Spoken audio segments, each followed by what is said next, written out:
What's up, guys? Welcome back to Newswave. So we've been waiting a while now, it seems, to hear about next generation games. I think we've heard quite a bit about the hardware, and we're kind of just all hanging out waiting, and well, it looks like we might be getting pretty close, I'll say, to when we start hearing about events that take place showcasing things outside of just hardware. We have a few things to go over with that, things that have happened pretty recently, and if you're someone who's been wondering why you can't get a hold of a Switch, we might be finding out at least why it's so hard to grab them when they go on sale, because we have had some restocks, and unfortunately, I keep seeing more and more people saying they weren't able to get any of them. Also, Mario 64 and Mario Odyssey. What if we combined them? Well, it looks like someone did just that, and it's available right now. As always, guys, if you enjoy these videos, make sure that like button helps out a ton. And if you're brand new here, hit that red subscribe button down below. And we're going to start today with Ghost of Tsushima. That is due out at the end of June, June 26th.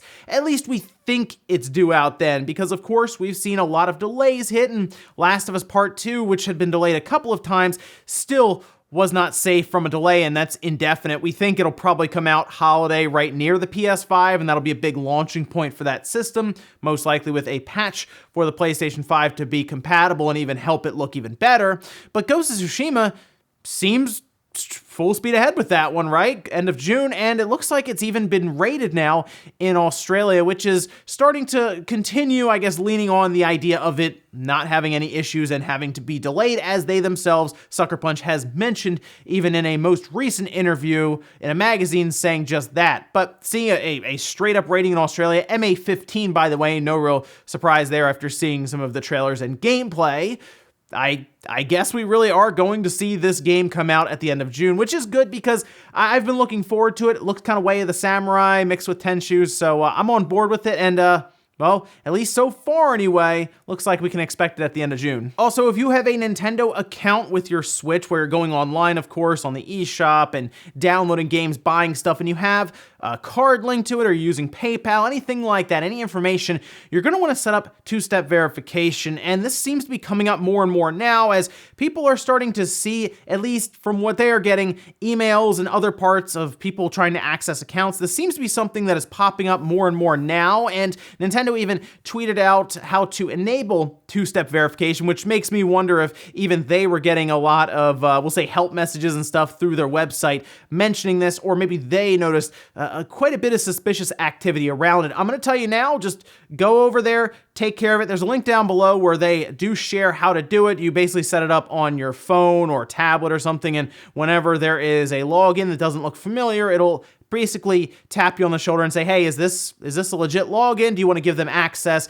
It's much better to do that overall for pretty much everything, but definitely something where your information like a bank card or something could be linked to. So go ahead and make sure that's done. Oh, and we did have a Cyberpunk Microsoft tease. Something was going on where the website even had kind of like the cybernetics and stuff all over it, kind of looking like it was being hacked into. We got pretty excited because we thought there'd be something really cool happening for Cyberpunk. Obviously, they have like the marketing with Microsoft, and there was even the idea of maybe a demo happening. That would be nuts, right? That doesn't look to be the case. It looks like it is a special edition system for the Xbox One X, 1 terabyte model. They even have an unlisted video now that appeared to get leaked out after multiple retailers just decided to post it. And I will say I like the look of the controller. The system itself has like a blue LED on it, and it does have some glow-in-the-dark decals around it. But the most interesting part that will lead into our next story is that it's coming out June 2020. The game comes out in September, but the system comes out in June. Now, why would that happen? Well, it could happen if Microsoft is looking to phase out the Xbox One X systems around the time that they would really ramp up or even start production for the Series X and maybe the Series S right around June. So they would want to push these limited edition systems out there, because otherwise you would release it in September alongside the game. Not here though, so keep that in mind. The system itself, honestly, I'm not too interested in it, but that controller, I do like the look of that one, but the system, I'll pass on it. And guys, some of the quick news out of the way, let's get into the bigger stuff. Let's start with this next generation talk. There's been a big buildup, right, for just seeing a game, like a game from a first party, I should say. We've seen Godfall, for example. We've seen Outriders. None of those have really like set the world on fire. No one's been like really excited about it. I believe Observer even announced that they have their own special, their own version coming out for the PS5 and the next Xbox Series X. But like, we haven't seen Halo Infinite gameplay, right? We haven't seen anything from Sony where they announce, oh, here's Blue Point's game, for example. Well, Daniel Ahmed seems to have something, I guess a hint or some new information's maybe come out to him here, and this is what he said on Twitter. With E3 canceled, a lot of the planned reveals, announcements have been moved out of that single week. Some are now much earlier, others much later, some still during E3 week. Of course, the first proper next-gen console/games showcase is much earlier, too. Now, Daniel Ahmed does tend to have information that would lead to events being announced relatively soon, I'll say. We've seen it so many times in the past where he'll put something out on Twitter that's like, oh, today's gonna be interesting, and then boom, some big announcement happens, right? Or this week is going to be interesting as well, and then State of Play gets announced, and The Last of Us Part 2 date gets shown, and then it gets delayed later on anyway. So he does have access to sources and all of this information that would show up relatively soon if he says it is happening. Now that, of course, blew up online. People are wondering what this could mean. Well, there's also a rumor that's been going around that isn't, I'll say, outlandish, okay? Some of it attached to it was, but something that kept coming up is something that I know many other people have heard or at least been alerted about, and that has to do with Microsoft possibly doing an event in not only May, but also in June. And that is not surprising to really hear because that seems, from what everyone is gathering, a possible plan for Microsoft. I say possible because of the situation with the virus in the world. Things are changing on the fly very, very quickly. But the idea of Microsoft doing an event in May, possibly to show off their Xbox Series S, that Lockhart console that everyone keeps talking about, and then have a big games blowout with third parties and everything in June, still kind of around that E3 time. Yeah, I mean, that makes sense. I have all that done, and maybe they even kick off their little event, their digital event, maybe it's an Inside Xbox, where they also show off, I don't know, something that Playground Games is working on. That would be cool because people think they're working on Fable. Maybe they show the next Forza game that they've already announced previously that they're working on it. It'd be Forza Motorsport 8. So there's a lot of stuff that Microsoft could show off from, they have so many studios now. And who knows, maybe they also sign a few deals with like Sega or something to do a third-party exclusive kind of on their platform with PC as well. So a lot of things to look forward to with Microsoft. But then on the other side, does Sony jump out in May and show some games? Or do they wait, even as Daniel Ahmed says, some will be later? Does Sony go all the way until like July or August to show the system, price it out, and then say it'll be available in November? That seems like that would be awfully late. But every time Sony announces something for the PlayStation 5, it trends on Twitter, blows up, and everyone's really excited about it. So, I guess they could wait. Nintendo waited quite a while to show the Switch, and then it came out in March, right? Remember they had like the big January conference and everything, and then boom, it's out in a few months.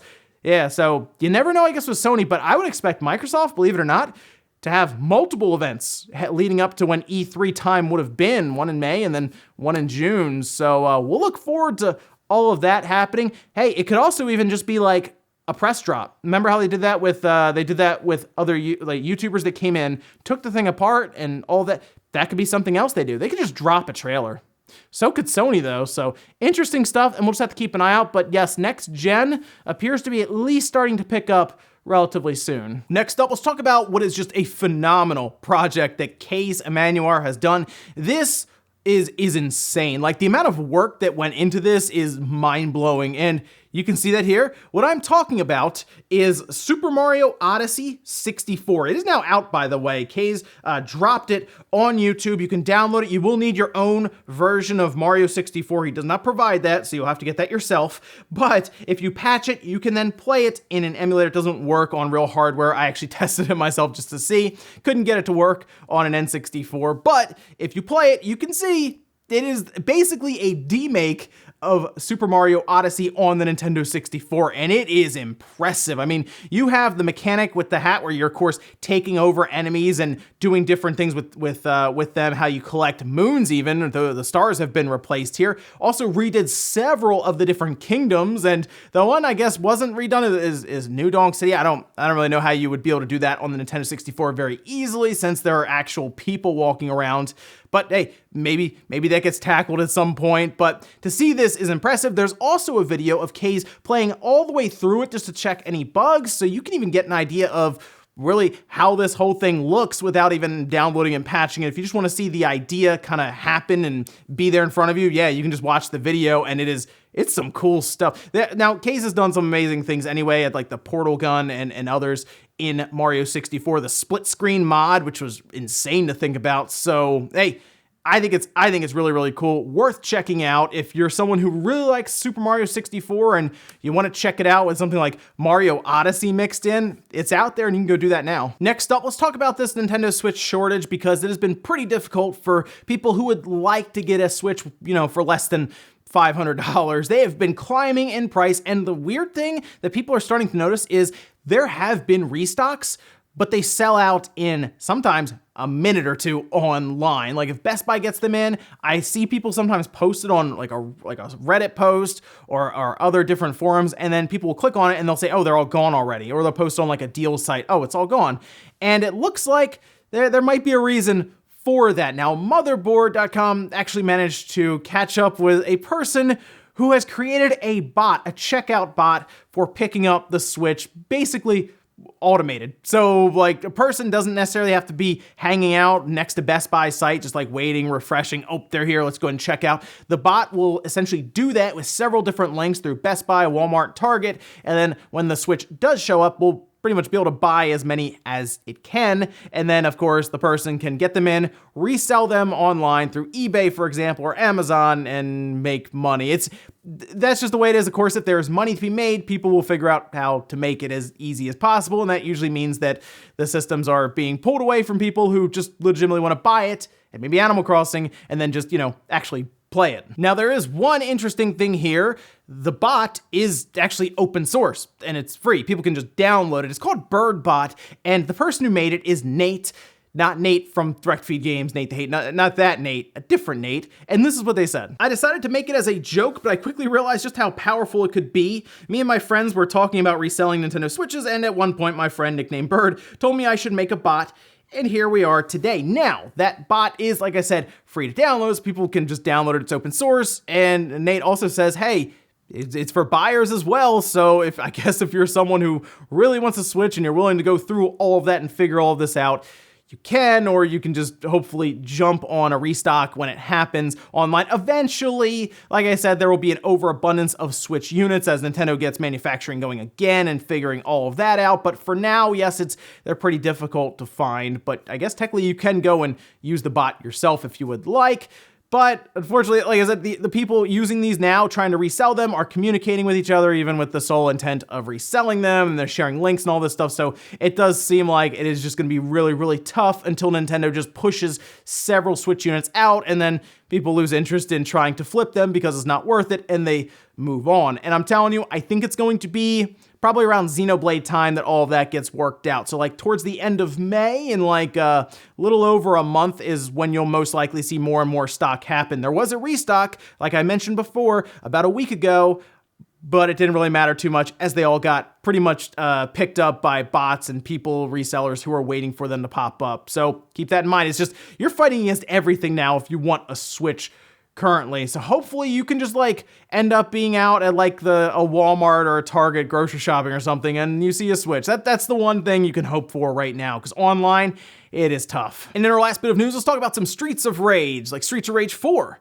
That is coming out pretty soon. It's actually out April 30th. You can see the tweet here. This was by Lizard Cube, of course, saying PS4, Xbox One, Switch, PC. That's on Steam and GOG. It's also, by the way, coming to Game Pass on Xbox and Xbox Game Pass for PC. That's going to be day one. So if you already have Game Pass, you'll be able to just download Streets of Rage 4, which is awesome. Has story mode. There's a battle mode that they introduced as well. 4-player local and 2-player online. $25 for the digital version. And then down further, Limited Run Games started mentioning that they'll be shipping, I guess, after it comes out for the physical copy. So you'll have to catch up with them about that. But I have to say, I've been looking at this game as it's been kind of getting closer and closer to its big blowout release, and it looks good. I think the art style's grown on me, and seeing it in motion has really helped. But I'm on this day one. I think I'm gonna grab it on Game Pass, obviously, because it's there, so why not?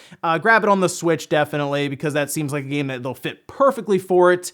Then maybe on PC to check it out and see how it runs there. But yes, I'm on it right away. April 30th. I'll even see if we can get an early copy of it, and we'll check it out. Maybe Evan can check it out on PC even and see what he thinks of it, and give you guys some impressions ahead of time before it comes out. But definitely look forward to Streets of Rage at the end of this month in roughly a week and a half. And we'll finish up with the comment of the day, as you're seeing here. This one's from the Casual Canuck saying, "It's funny, back in the day, if you said a handheld console could run Crysis, people's mind would have been blown. But now people say it's just a handheld, so weak." Yeah, back in the day, if someone told me a tablet would have run Crysis when I'm sitting there struggling with my ridiculous video card at the time, like an 8800 GTX BFG edition was like really expensive, top of the line. If someone walked up to me and said, "Hey, like a mobile chipset that could be found in like a phone or a tablet will one day play this game," I would have thought you were crazy, as I'm trying to push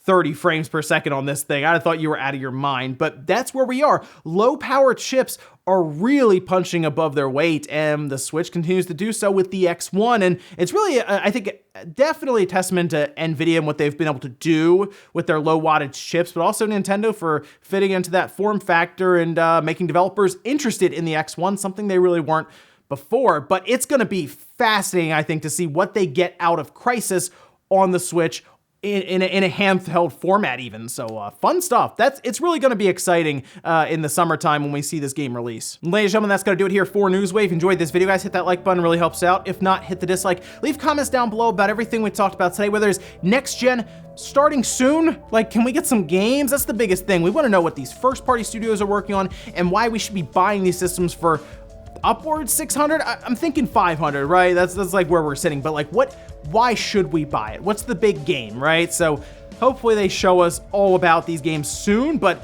here's the question for you: who goes first with their games? Is it Microsoft or is it Sony? And I mean like the big blowout, like all the stuff, or several games.